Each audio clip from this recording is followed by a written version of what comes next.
पूरी सीरीज का just M यही है कि कोई भी टॉपिक छूटे ना। ठीक है, तो मैं इसको डिलीट कर देता हूं। ठीक है, इससे के ऊपर डिपेंड करता है। ठीक है, तो देखिए, अब हमें पता है कि मतलब ये क्वेश्चंस कैसे भी हो सकते हैं। जैसे इलेक्ट्रोमैग्नेटिक रेडिएशन थ्योरी है, इलेक्ट्रोमैग्नेटिक रेडिएशन थ्योरी क्या कहती है कि अगर तुम्हारे पास में, ठीक है, क्या बोलते हैं, इलेक्ट्रिक फील्ड जब डिलीट करना चाहो तो नहीं डिलीट होता है, वरना वैसे डिलीट हो जाएगा। ठीक है,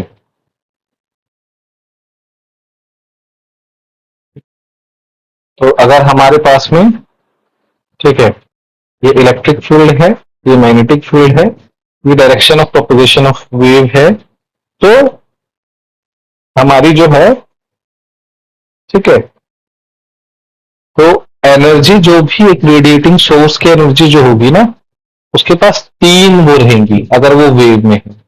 ठीक है, इलेक्ट्रिक फील्ड रहेगी, मैग्नेटिक फील्ड रहेगी, डायरेक्शन, और ये तीनों आपस में एक दूसरे के क्या रहेंगे, परपेंडिकुलर रहेंगे। तो ये, ठीक है, ये है, ठीक है ना, ये एक वो है, इससे एक बेसिक फंडामेंटल है, इलेक्ट्रोमैग्नेटिक रेडिएशंस ये होती हैं। और यही इलेक्ट्रोमैग्नेटिक वेव थ्योरी है कि, ठीक है, जो कोई भी कंटिन्यूस सोर्स है, सपोज तुम्हारी इवन जो तुम्हारे घरों में करंट जो भी है वो भी एक तरीके का इलेक्ट्रोमैग्नेटिक रेडिएशन ही है, या तुम यूवी लाइट्स जो देखते हो या तुम इंफ्रारेड लाइट देखते हो, ये सब तो एक तरीके की रेडिएशन है। और ध्यान रखो, ये हमेशा इतनी स्पीड से चलती है, समझ रहे हो, इट इज 3 × 10⁸ मीटर पर सेकेंड -1। कमाल की बात यह है कि इनकी हम ये भी कैलकुलेट कर सकते हो। तो distance between two consecutive thrust और ट्रफ इज वेवलेंथ, और किस फ्रिक्वेंसी से वो कर रहे हैं, इसको बोलते हैं फ्रिक्वेंसी। ठीक है, तो एक हमारी टर्म होती है वेव नंबर। वेव नंबर क्या होती है, 1/λ। ये टर्म्स हमको पता होनी चाहिए, ये कुछ बेसिक इनपुट्स तुम्हारे पास हैं। क्वेश्चन सॉल्व करने से पहले, क्वेश्चन आने से पहले भी तुम्हें इन बेसिक्स के बारे में तो पता ही होना चाहिए कि, और ये मेरे हिसाब से 12th लेवल का बेसिक है जो मैं अभी बता रहा हूं। लेकिन इंपॉर्टेंट ये नहीं कि कौन से सब्जेक्ट कौन से टाइम में आपने उसको पढ़ा, इंपॉर्टेंट है आपको कितना याद है। ठीक है, कभी कभी ऐसा क्वेश्चन आ जाता है कि ये बताइए कि एक्सरे ज्यादा एनर्जी की रहती है या रेडियो वेव, इस तरीके से। इसको याद करने का तरीका है rummy, lux, mu, cosmic rays. ठीक है, ये है rummy, lux, mu, cosmic rays. तो ये क्या है, increasing increasing order of energy, यानी ये क्या हुआ, इसी रेंज में जाएंगे तो अगर ये इंक्रीजिंग ऑर्डर ऑफ एनर्जी है तो डिक्रीजिंग ऑर्डर ऑफ वेवलेंथ है, E is equal to hc/λ। ठीक है, और बाय द वे ये E is equal to hc जो है, it is a Planck theory. तो E is equal to hc/λ जो है प्लैंक थ्योरी है, यही है प्लैंक्स, ठीक है, क्वांटम थ्योरी। ठीक है, कि हमारे पास में सर्टेन लेवल पॉसिबल है, बेसिकली इसके पास में एन भी लगता है, ई एन, और एन की वैल्यू जो होती है 1 2 3 4 होती है। And H is called Planck constant, it is 6.626 10 to the power -36 34, what is the value, I don't know, 34 होती है joule second minus joule second. ठीक है, ये इसकी है। तो मेरा क्या था कि रेडियो वेव सबसे लो एनर्जी की है, देन माइक्रोवेव्स है, देन इंफ्रारेड है, then light wave है, then we have ultraviolet, then we have x-rays, then we have gamma rays, इसको गामा भी बोल सकते हो, then we have cosmic rays। तो इस चीज को समझ लीजिए कि रेडियो फ्रिक्वेंसी जो है सबसे कम एनर्जी की है। ठीक है, फिर देखो फोटो इलेक्ट्रिक इफेक्ट से एक क्वेश्चन तो बार बार आता ही है कि वर्क फंक्शन वाला। तो फोटो इलेक्ट्रिक इफेक्ट में दो क्वेश्चन मेरे हिसाब से होने चाहिए। जो मुझे लगता है कि जो हर बार पूछे जाते हैं, जो मतलब तुम्हें चाहे पूरा फोटो इलेक्ट्रिक इफेक्ट याद हो चाहे ना हो, ठीक है, इट इज नॉट अबाउट तुम कितना अच्छा एक्सप्लेन कर सकते हो। एग्जाम्स जब आप क्लियर कर रहे हो या लिख रहे हो, इंटरव्यू के लिए बात अलग है। ठीक है, तो फोटो इलेक्ट्रिक इफेक्ट में क्या होता है कि हमारे जो बाउंडेड इलेक्ट्रॉन्स हैं उन पे एज लॉन्ग मतलब आप एक रेडिएशन डालोगे, ठीक है ना, when A light of certain frequency, अगर ये ग्रेटर देन है इसकी थ्रेशोल्ड फ्रिक्वेंसी से, तो ये इजेक्ट हो जाएगा, यही था। और ये इंडिपेंडेंट होता है, इंटेंसिटी पे इंडिपेंडेंट होता है।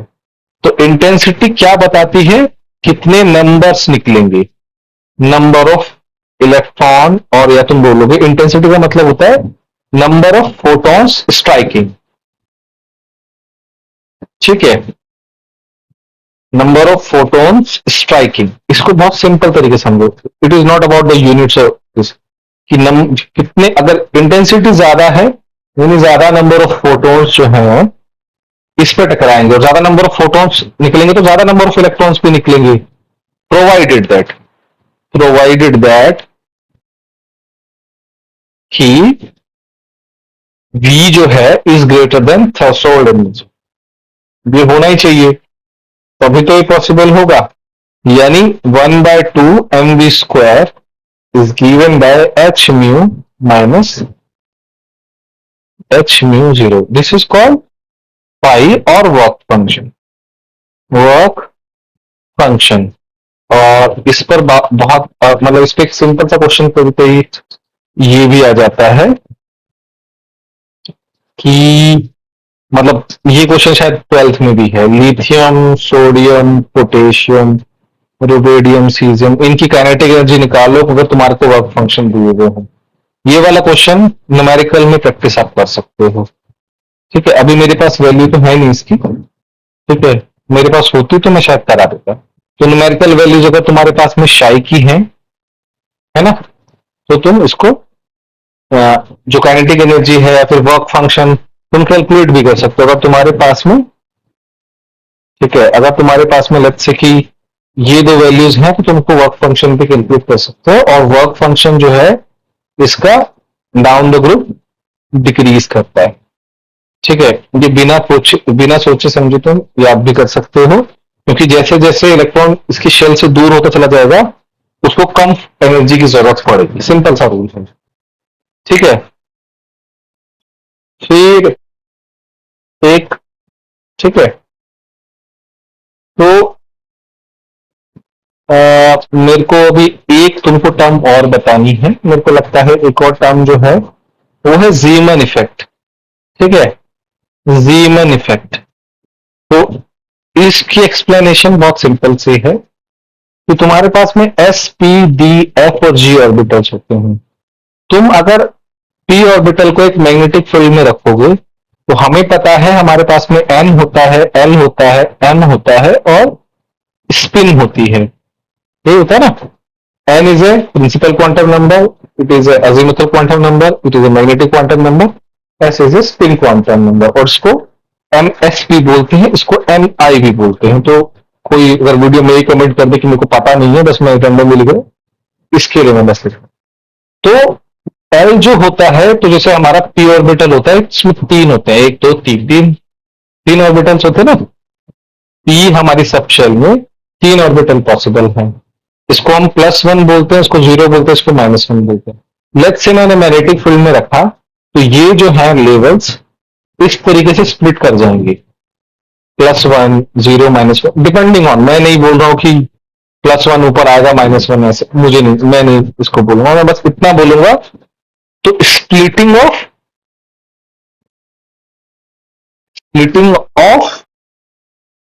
ये क्या है, स्पेक्ट्रल लाइंस है ना। तो इस तुम जो तुमको एक सिंगलेट लाइन मिलने वाली थी पी ऑर्बिटल की वजह से, अगर मैग्नेटिक फील्ड नहीं होता तो तुमको इसकी स्प्लिटिंग हो जाती है। ठीक है ना। तो जब भी हम किसी भी लाइन स्पेक्ट्रम को अगर हम मैग्नेटिक फील्ड में रखते हैं तो वो फर्दर स्प्लिट करता है। ये हम स्पेक्ट्रोस्कोपी में पढ़ चुके हैं, मतलब देख भी चुके हैं। अगर मेरी क्वेश्चन सीरीज आपने देखी हो तो Q&A सीरीज है, उसका आई गेस बहुत मतलब कोई भी लेक्चर उठा के अगर आप देख लोगे उसमें आपको स्प्लिटिंग वाला क्वेश्चन दिख जाएगा। शायद मैंने एनएमआर ये सारा भी पढ़ाया नहीं है, शायद ना दिखे, लेकिन कोई नहीं में मैंने इसके बारे में क्वेश्चन आंसर सीरीज में इसके बारे में बात की है। ठीक है ना। तो भाई सिंपल सा क्या है कि हमारा कोई भी हमारा जो, ठीक है ना, जो पी सब शेल है, ये हमारी मेन शेल, जो सब शेल है उसको स्प्लिटिंग हो जाए मैग्नेटिक फील्ड में, उसको हम क्या बोलते हैं, उसको हम बोलते हैं सीमन इफेक्ट। इस तरीके से हमारे पास में स्टार्क इफेक्ट भी है। ठीक है, देखो स्टार्क इफेक्ट के बारे में थोड़ा सा बताने के लिए, अगर आपने टर्म सिंबल के बारे में सुना होगा, क्योंकि आप अभी जिस सीरीज को देख रहे हैं उसमें मेरे को लगता है कि बहुत सारी प्री एजम्पशंस हैं कि आपको बहुत कुछ आता है। ठीक है, और लेकिन मेरा काम है कि आपको फोकस्ड वे में पूरा सीरीज बताना कि आपको कैसे पढ़ना चाहिए। टर्म सिंबल में अगर हमको याद होगा तो ये याद होगा, P3/2 होता है, P1/2 होता है। ठीक है, इस तरीके से हमारे पास में 5D 3/2, इस तरीके से हमारे पास में वो होते हैं। तो ये सब क्या है ना, हमारा जो P है ना, उसमें टर्म सिंबल है या एलएस कपलिंग की वजह से भी, मतलब एल क्या है, एंगुलर मोमेंटम, और एस क्या है, स्पिन क्वांटम नंबर या total resultant spin quantum number या रिजल्टेंट एंगुलर मोमेंटम। तो इन दोनों का सम जो होता है इसको बोलते हैं Russell Saunders scheme. Russell Saunders scheme. तो रसल सॉन्डर्स स्कीम के हिसाब से अगर इन लेवल्स को अगर हम, ठीक है, इलेक्ट्रिक फील्ड में रखते हैं तो ये फर्दर स्प्लिट कर जाते हैं। ठीक है, कैसे रहते हैं, पी सिंबल जो है, मैं इसको P1 बोलूं तो बेटर रहेगा, P1 के लिए ही ये शायद पॉसिबल होते हैं, बाकी तो मैं बता ही दूंगा। तो ये 1/2 वाला यहां आ जाएगा, 3/2 वाला यहां पे आ जाएगा। इसी स्प्लिटिंग को हम बोलते हैं इलेक्ट्रिक फील्ड्स में। ठीक है, टर्म सिंबल वाले जो टर्म्स होती हैं उनको अगर वो कर जाए, ठीक है, तो दोनों में फर्क समझ में आ रहा है। देखिए इसमें एंगुलर मोमेंटम वाली टर्म स्प्लिट करिए, इसमें टर्म सिंबल्स वाली जो जो तुम्हारा रिजल्टेंट एलएच कपलिंग की वजह से जो भी अराइज हुआ है वो स्प्लिट हुआ है। दोनों में बहुत फर्क है। ठीक है, तो एक मैग्नेटिक फील्ड की प्रेजेंस में हुआ, एक इलेक्ट्रिक फील्ड की प्रेजेंस में हुआ है। तो ये चीज, इसको हम बोलते हैं स्टार्क इफेक्ट। ठीक है, तो आई गेस इस पर भी बहुत सारे क्वेश्चंस बन सकते, ये बेसिक बेसिक इंफॉर्मेशन है। क्वेश्चन सॉल्व करने से पहले हमको बहुत सारे बेसिक, और मेरे हिसाब से तो यही सब क्वेश्चन हैं। अगर तुम मतलब 10,000 क्वेश्चन सॉल्व कर लो इनसे रिलेटेड, मतलब उससे कोई मतलब नहीं है।